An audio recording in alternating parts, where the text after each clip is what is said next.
சகோதரர் ஏகன் அவர்களுக்கு முதல்ல வாழ்த்துக்கள். இந்த மாதிரியான ஒரு மேடையில் ஒரு 14 வருஷமாக நிற்கும்போது உங்கள் அளவுக்குலாம் எனக்கு தைரியம்லாம் இருக்குல்ல, ரொம்ப நடுக்கத்தோடு தான் இருந்தேன். ஆனால் உங்கள் முகத்தில் ஒரு நல்ல கான்ஃபிடென்ட் இருக்குது. இந்த ட்ரெயிலர், இந்த சாங்கு, உங்கள் எக்ஸ்பிரஷன்ஸ் எல்லாமே ரொம்ப அழகாக இருக்குது. ரொம்ப அழகான நேரம் உங்களுடைய நேரம்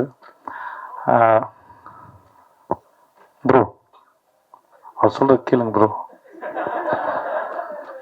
ஓகே, ஸோ வாங்க. இருக்குண்ணா, உன் தம்பி அவன் ரொம்ப நல்லா பேசுகிறான். ஏய் நீ வராத. ஏன் சார் 21 வயசு தான் ஆகுதா சார், இவ்வளோ தெளிவாக பேசுகிறாங்க.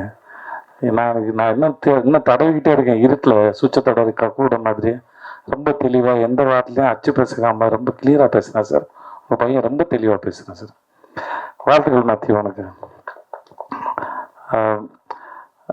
ஏகனுக்கு பார்க்குறது ரொம்ப லட்சணமாக அழகாக நம்ம ஊர் நேரம் ரொம்ப நல்லா பண்ணியிருக்கீங்க. உங்கள் எக்ஸ்பிரஷன்ஸ்லாம் ரொம்ப நல்லா இருக்குது.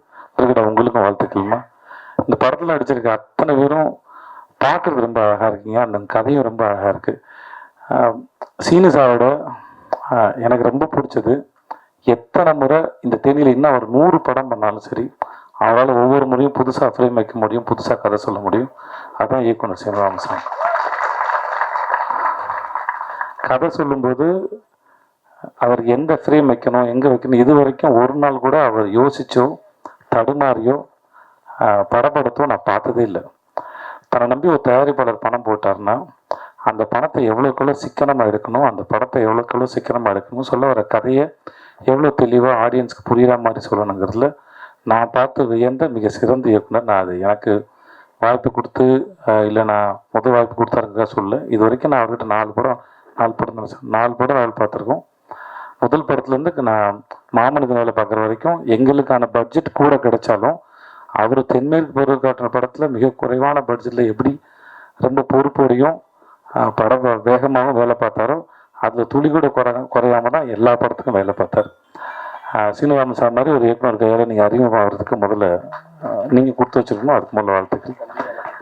ஏன்னா நேரம் கிடைக்கும் போதெல்லாம் தான் கற்றுக்கிட்டதையும் தான் தெரிஞ்சுக்கிட்டதையும் தன் மூலமாக இல்லை தன் நடிகர்களுக்கு பகிர்ந்துக்கிறதுல அவருக்கு ஒரு பெரிய இன்பம் இருக்கு. அதை கண்டிப்பா உங்களுக்கு சொல்லி கொடுத்துருப்பாரு நினைக்கிறேன். கண்டிப்பாங்க. அப்படி சொன்னதுல நிறைய விஷயம் உங்களை சுத்தியே தான் இருந்துச்சு. சேர்த்து இப்படி பண்ணா, சேர்த்து அப்படி பண்ணா, அதெல்லாம் நிறைய எடுத்து விட்டுருங்க. வேற ஏதாவது ஸோ உங்களுக்கு மூலம் என்னுடைய வாழ்த்துக்கள் சார். என்ன ரகம்னு சாருடைய பாடல்கள் ரொம்ப நல்லா, எஸ்பெஷலி அந்த அண்ணன் தங்கச்சி பாட்டு ரொம்ப நடுவில் போன அந்த ஃப்ளூட் பீட்லாம் சூப்பராக இருந்துச்சு சார். அதை உருக்கி எடுத்துருச்சு சார், ரொம்ப நல்லா இருந்துச்சு சார். என்னை கூப்பிட்டதுக்கு முதல்ல ரொம்ப நன்றி. நான் இருந்த இடத்துல இது எப்படி இருக்குன்னா பாஸ்ட்டும் ப்ரெசண்ட்டும் இருக்கிற மாதிரி இருக்கு என்னோட இடத்துல. ஆனால் உங்களோட ஃபியூச்சர் என்னோட நல்லா வரட்டும், நல்லா இருங்க நீங்கள். ஸோ உங்களுக்கு சார் உங்களுக்கு நன்றி. சக்தி சினிமாஸுக்கு ரொம்ப நன்றி. நீங்கள் ஒரு படத்தை பார்த்து நீங்கள் இண்டஸ்ட்ரியில் இருக்கிற பெரிய நல்ல கிசு உங்களை பற்றி நீங்கள் ஒரு படத்தை ரசிச்சிட்டிங்கன்னா அந்த படம் மக்களும் ரசிப்பாங்கிறது தான். கில்லியவே ரீரிலீஸ் பண்ணிக்கிட்டு கொடுத்த மனுஷன்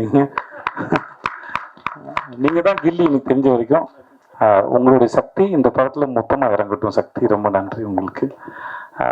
பிரிகேடா உங்களுக்கு வாழ்க்கை. ஜீவா நன்றி, நல்லா இருப்போம் ஜீவா. நன்றி.